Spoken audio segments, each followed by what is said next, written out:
Danielle Smith's victory against Ottawa could ignite a revolution for an entire province. The harsh winds sweeping across Alberta skies were not just a force of nature, but a reflection of a leader's unyielding resolve. She stood at the podium in her blue suit, her face etched with determination. The Alberta legislature steps buzzed with hundreds of people, their banners fluttering in the breeze as they awaited her words. "Enough is enough," shouted a man among them, an Alberta citizen named John. For years, he had felt the federal government draining his province's resources dry. Beside the podium, a woman scribbled notes furiously. She was Emily Carter, a fictional journalist determined to etch this moment into history's pages. In Ottawa, the atmosphere was starkly different. A bureaucrat sat at his desk in a gray suit, shuffling papers with a furrowed brow. His name was Michael Reed, tasked with maintaining federal control over Alberta. Worry clouded his features, for Danielle Smith's latest move, the Alberta Sovereignty Act, had thrown Ottawa's meticulously crafted plans into disarray. She had invoked it twice, winning both times in federal courts with a tenacity that left legal experts stunned. This was no mere triumph. It was a bold challenge that reverberated through the nation's capital. John lingered in the crowd, his weathered hands clutching a sign that read, "Freedom for Alberta." He was a farmer, his life tied to the land, and the carbon tax had made fuel prices soar, shrinking his wheat harvest with each passing season. "They're choking us," he muttered to his friends, his voice thick with a frustration that had simmered for years. Emily jotted down notes in her leather-bound journal. "Danielle Smith has declared war on Ottawa." As camera lights flashed and microphones hovered, Smith's voice cut through the air, resolute and clear.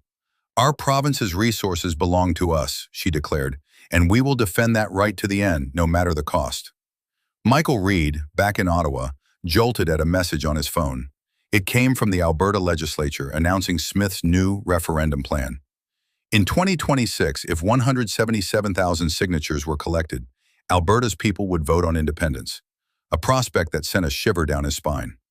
Sweat beaded on his forehead as he muttered, "This is a rebellion." For decades, the federal government had controlled Alberta's oil and gas, siphoning wealth to the east.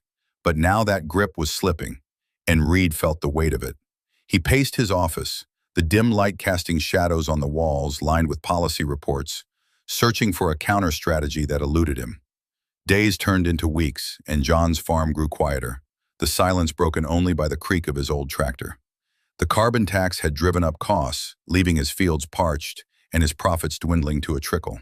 Each evening, he gathered with his family in their modest living room, the glow of the television illuminating their faces as they watched Danielle Smith's speeches. "She's our voice," he told his wife, Margaret, her eyes reflecting a mix of hope and exhaustion. "Ottawa forgot us long ago, but she hasn't." Margaret nodded, her hands busy mending a worn jacket, a symbol of their struggling livelihood. Emily, meanwhile, decided to dig deeper into this brewing storm. She arranged to meet John at a small cafe in Calgary, its windows fogged with the warmth of brewing coffee. The scent of freshly baked bread filled the air as she slid into the booth across from him. "Tell me your story," she urged, her pen poised over her notebook. John's eyes darkened as he spoke of lost harvests and rising debts. "Does anyone hear me?" he asked, despair lacing his voice. Emily wrote, "The people's rage is rallying around a leader," her mind racing with the implications of this grassroots movement. Danielle, in the meantime, collaborated with the Alberta Prosperity Project, a grassroots organization with 66,000 members dedicated to securing the province's future. At a rally in a packed community hall, she addressed the crowd, her voice steady. "If we unite, we win." The room erupted in applause, hands clapping rhythmically as banners waved overhead. She outlined her vision: control over Alberta's resources, a fair equalization deal, and freedom from federal overreach. Michael Reed in Ottawa had set up a crisis desk, surrounded by maps and legal briefs. "We must stop this," he urged his colleagues, but their strategies faltered. The courts backed Alberta's laws, and public support swelled with each passing day. Weeks later, Emily uncovered a document that would change everything. Tucked away in a leaked file, it revealed how Ottawa diverted billions of Alberta's oil revenues to eastern provinces. She met John again, this time at his farm, the golden wheat swaying in the wind. Spreading the papers across his kitchen table, she watched his reaction. His fist slammed down with a thud. "I knew it," he roared, his voice echoing through the modest home.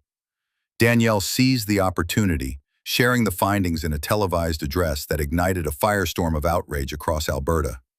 Protests erupted, and the hashtag Alberta Rights trended nationwide.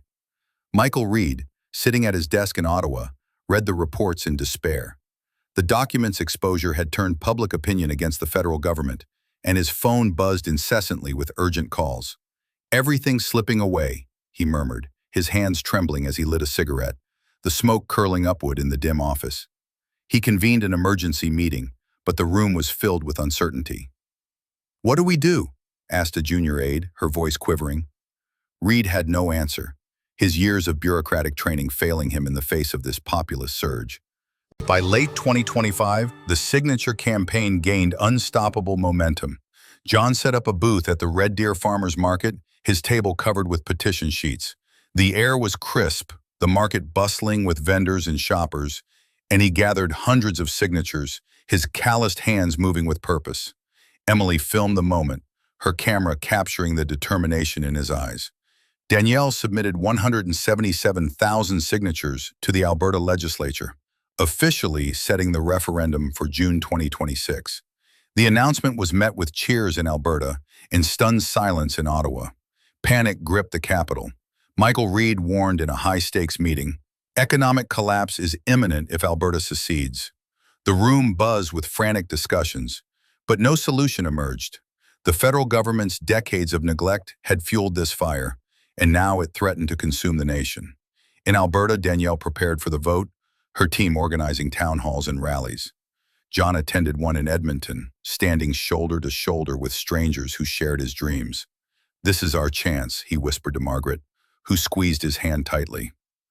The referendum day arrived under a cloud-streaked sky. Polling stations across Alberta buzzed with activity, lines stretching around blocks. Emily reported live, her voice steady despite the historic weight of the moment. John cast his vote, his heart pounding as he marked the ballot for autonomy. Michael Reid watched the returns from Ottawa, each percentage point a nail in the coffin of federal control.